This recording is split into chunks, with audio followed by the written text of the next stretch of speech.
Passive voice की exercise 10 start करते हैं आज। तो इसके जितने भी सेंटेंस होंगे सिंपल भी होंगे, साथ ही साथ कॉम्प्लिकेटेड भी होंगे।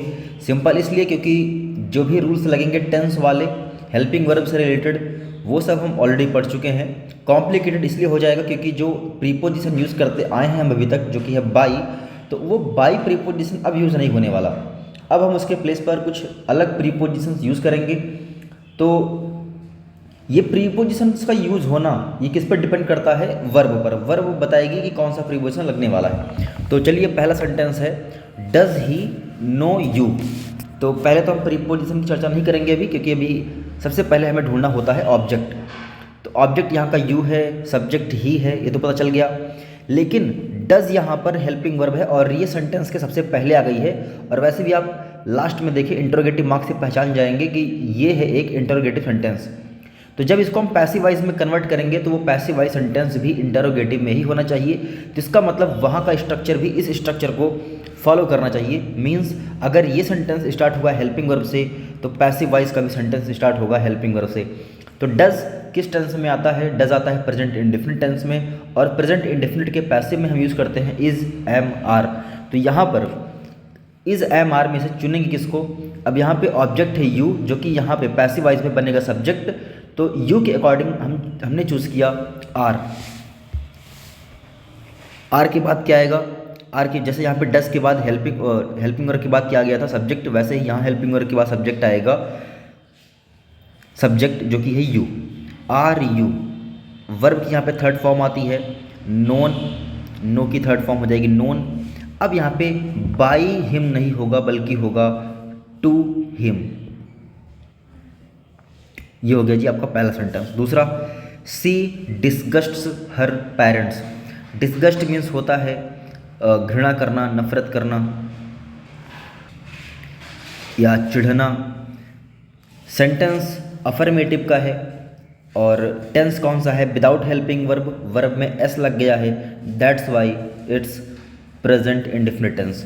तो प्रेजेंट इंडेफिनिट टेंस में हेल्पिंग वर्ब कौन सी यूज़ करते हैं? वही इज एम आर, लेकिन उससे पहले ये सब्जेक्ट लिखा जाएगा। हालांकि यहाँ पे ऑब्जेक्ट है, पैसिव वॉइस में हमारे लिए क्या बन जाएगा? सब्जेक्ट। तो हर पेरेंट्स ये बन गया आपका सब्जेक्ट। अब इनके लिए हम क्या लगाएंगे? इज एम या आर?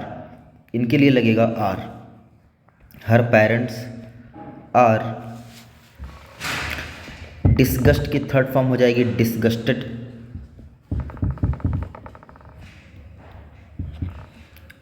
विद हर, यहाँ पे कौन सी प्रीपोजिशन आ रही है? With her. Next, I do not know him. तो अब कैसे जानेंगे कि कौन सी वर्ब में कौन सा प्रीपोजिशन लगने वाला है? थोड़ी सी प्रैक्टिस हो जाएगी। जैसे नो, इस वर्ब से हम मिल चुके हैं ऑलरेडी, तो हमें पता है यहाँ पे टू लगेगा। इस बार हमें चिंता करने की ज़रूरत नहीं है। और सेंटेंस इस बार नेगेटिव है, तो पैसिव वॉइस का भी सेंटेंस नेगेटिव ही होना चाहिए। तो नेगेटिव बनता कैसे है? हेल्पिंग वर्ब के बाद नॉट लगा करके। यहाँ की हेल्पिंग वर्ब है डू। डू का मतलब समझ में आ गया कि ये प्रेजेंट इंडेफिनिट टेंस है, और प्रेजेंट इंडेफिनिट टेंस के पैसिव वॉइस में हम यूज़ करते हैं क्या? Is am are. लेकिन उससे पहले सब्जेक्ट का तो पता चले, तो हिम का क्या बनेगा? ही के साथ लगाएंगे इज, बट नेगेटिव बनाना है तो लग गया not. He is not. Verb क्या है यहाँ पर? नो। नो की थर्ड फॉर्म होती है नोन। माफ़ कीजिएगा, थोड़ी सी पेंसिल मेरी अच्छी नहीं चल रही है, थोड़ी रिपेयरिंग की ज़रूरत है इसको। He is not known to. आई का हो जाएगा मी। कौन सी आई का? यहाँ पे सब्जेक्ट जो था वहाँ पे ऑब्जेक्ट बना। दिस बॉटल कंटेन्स इंक, यानी इस बॉटल में इंक है। ये सेंटेंस भी है प्रेजेंट इंडेफिनिट का। कैसे पता चला? हेल्पिंग वर्ब के बिना वर्ब में लग गया एस। ऑब्जेक्ट वैसे क्या है यहाँ पर? ऑब्जेक्ट है यहाँ का इंक, तो इंक यहाँ का बनेगा सब्जेक्ट। तो जैसे कि हम ऑलरेडी डिस्कस कर चुके हैं कि यहाँ पे हेल्पिंग वर्ब आएगी इज एम आर, तो इंक के साथ हम लगाएंगे is. Ink is contained. Contained का थर्ड फॉर्म हो जाएगा कंटेंड। अब प्रीपोजिशन कौन सा लगाएं? In this bottle. क्या लगेगा? In this bottle. थोड़ा बहुत अगर सेंस समझेंगे तो हमेशा रटन विद्या काम नहीं आती है, थोड़ा बहुत दिमाग भी लगाना पड़ता है। तो ink is contained in this bottle, मतलब बॉटल में क्या भरी है? इंक भरी है in this bottle. Next sentence, his behaviour vexes me. तो ये सेंटेंस भी कौन सा है? प्रेजेंट इंडेफिनिट, क्योंकि यहाँ पे वेक्स वर्ब के साथ क्या लग गया? एस। और इस वेक्स का मतलब क्या होता है, परेशान करना या खिंचाना। और ऑब्जेक्ट यहाँ पे है मी का हो जाएगा आई। सेंटेंस प्रेजेंट इंडेफिनिट है इसलिए यहाँ पे लगेगा इज एम आर में से एम, आई के साथ एम लगता है, आई एम। वेक्स की थर्ड फॉर्म हो जाएगी vexed, I am vexed at his behaviour, at his behaviour मतलब हिज बिहेवियर वेक्सेस मी, यानी उसका व्यवहार मुझे परेशान करता है। इसका पैसिव वॉइस क्या हो जाएगा कि मैं उसके व्यवहार से परेशान हूँ। क्या अर्थ होगा, मैं उसके व्यवहार से परेशान हूँ। I am vexed at his behaviour. Question number 6, sentence number 6, my conduct surprised him. Conduct का मतलब आचरण या व्यवहार या स्वभाव। तो मेरे आचरण ने या मेरे व्यवहार ने उसको क्या कर दिया, सरप्राइज कर दिया। तो हिम यहाँ पे क्या है, हिम यहाँ का ऑब्जेक्ट है, पैसिव वॉइस में ये बनेगा सब्जेक्ट। हेल्पिंग वर्ब कौन सी लगेगी, इसके लिए तो टेंस पता करना होगा। बिना हेल्पिंग वर्ब के वर्ब की second form surprised, surprise base form होती है, सरप्राइज्ड क्या है उसकी सेकंड फॉर्म। तो सेकंड फॉर्म लगी, इसका मतलब पास्ट इंडेफिनिट टेंस है। और पास्ट इंडेफिनिट टेंस के पॉजिटिव में पैसिव वॉइस में हम लगाते हैं क्या, वाज वर। तो ही के साथ लगेगा वाज, ही वाज सरप्राइज्ड। यहाँ पे सरप्राइज्ड क्या है, थर्ड फॉर्म है, ये सेकंड फॉर्म मत समझ लेना इसको। He was surprised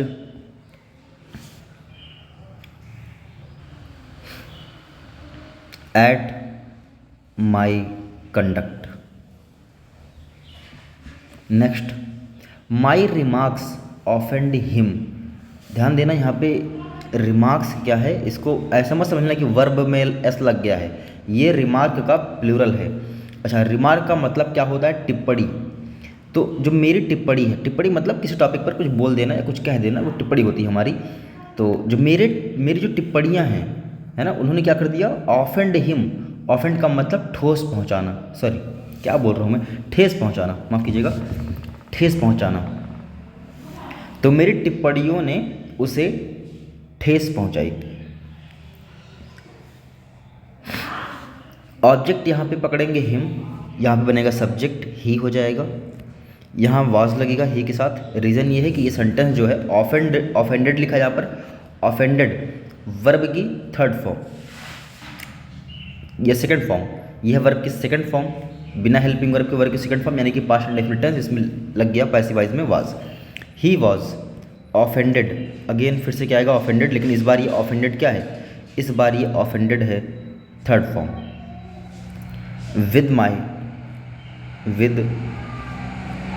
my remark. बस यहाँ पे सबसे ज़्यादा परेशान क्या कर रहा होगा आपको, बस यही हर बार ये बदल जाने वाली prepositions. Next, his conduct disgusted his father.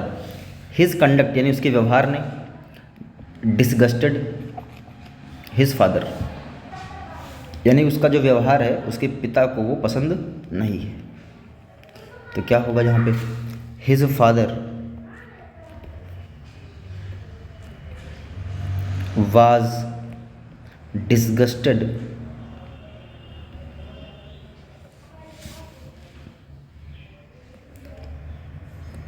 at his conduct.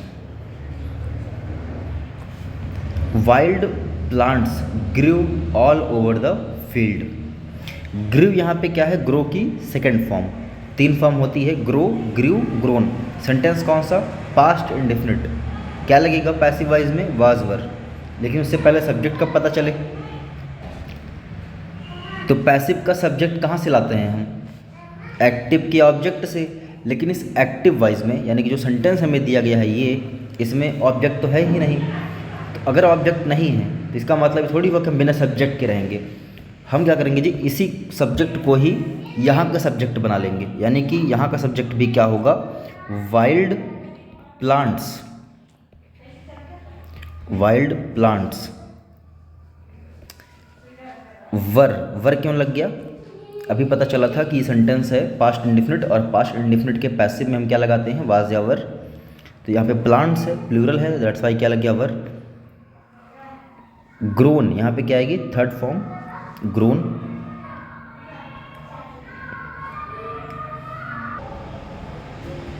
In the field, all over.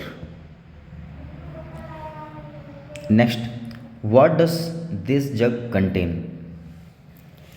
तो ध्यान दो, ये वाला होगा इंक की तरीके से, मतलब यहाँ पे प्रीपोजिशन कौन सा आएगा, इन आएगा। तो फिलहाल करते हैं हम लोग सेंटेंस को। अगर यहाँ पे व्हाट आया है यानी कि इंटरोगेटिव सेंटेंस है, तो व्हाट यहाँ भी पहले ही आएगा। बस व्हाट के बाद यहाँ पे जो हेल्पिंग वर्ब लगी यहाँ बदल जाएगी। यहाँ कौन सी लगेगी, व्हाट इज़, क्या लगेगा यहाँ पर, इज़ लगेगा। क्यों, क्योंकि डज है किसकी हेल्पिंग वर्ब, प्रेजेंट इंडेफिनिट की, और प्रेजेंट इंडेफिनिट के पैसिव में क्या आता है, इज एम आर। तो what is contained, what is contained in this jug. Does his success satisfy his parents. देखिए अब सेंटेंसेस में मैं टेंस की बात नहीं करूँगा, ठीक है, बहुत हो गई। अब खुद से समझ लेना कि ऐसी हेल्पिंग वर्ब क्यों लगी। अगर कुछ नया आएगा तो मैं बताऊंगा जरूर। प्रेजेंट इंडेफिनिट पास्ट इंडेफिनिट पे चर्चा बंद, बहुत हो गया। ऑब्जेक्ट यहाँ पे है हिज पेरेंट्स, यहाँ बनेगा सब्जेक्ट हिज पेरेंट्स। लेकिन ध्यान दीजिए यहाँ पे अगर हेल्पिंग वर्ब पहले आई है इसका मतलब सेंटेंस इंटरोगेटिव है, तो यहाँ भी हेल्पिंग वर्ब पहले ही आएगी जो कि लगनी है आर। क्यों लगनी है, क्योंकि पेरेंट्स प्लूरल है। Are his parents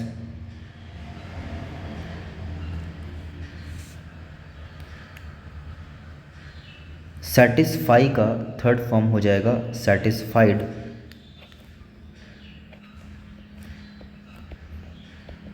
satisfied with his success. Done. 12th sentence, his failure was surprised has, his failure has surprised his friends. नया टेंस आया है, थोड़ा सा जिक्र हो जाए एक बार।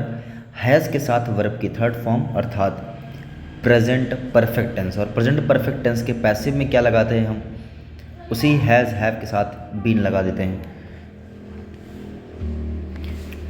ऑब्जेक्ट क्या है यहाँ का, हिज फ्रेंड्स, सब्जेक्ट बन जाएगा हिज फ्रेंड्स, और यहाँ पे फ्रेंड्स है प्लूरल है तो क्या लगेगा, हैव, और साथ में लगेगा been. His friends have been surprised. और यहाँ पे ना हमें थर्ड फॉर्म की चिंता ज़्यादा करने की जरूरत होती नहीं है, क्योंकि हैज़ हैव के साथ वैसे ही वर्ब की थर्ड फॉर्म ही आती है, तो थोड़ा हमारा टाइम बच जाता है। सो ये सोचने में कि हेल्पिंग वर्ब के साथ, तो वर्ब की थर्ड फॉर्म हो गई सरप्राइज्ड, आगे लगेगा एट हिज फेलियर। फेलियर का मतलब असफलता। हर रूड बिहेवियर वेक्स्ड अस। सबकी मीनिंग पता है यहाँ पे, रूड मतलब क्या होता है, अभद्र, ठीक है। जैसे किसी के व्यवहार में पसंद नहीं आता तो क्या कहते हैं कि उसका व्यवहार बड़ा रूड है, बेकार है, खराब है, तो वही चीज़।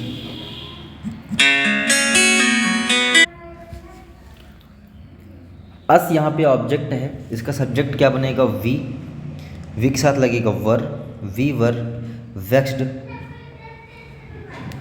Eight her rude behaviour. कुछ भी नया नहीं था यहाँ पर। His silly behaviour astonished his father. Astonish की मीनिंग होती है चकित कर देना, अचंभे में डाल देना। तो सिली का मतलब होता है कोई ऐसी चीज़ जिसमें बेवकूफ़ी भरी हो, यानी कि नादान।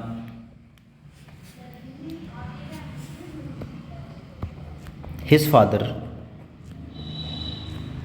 Was astonished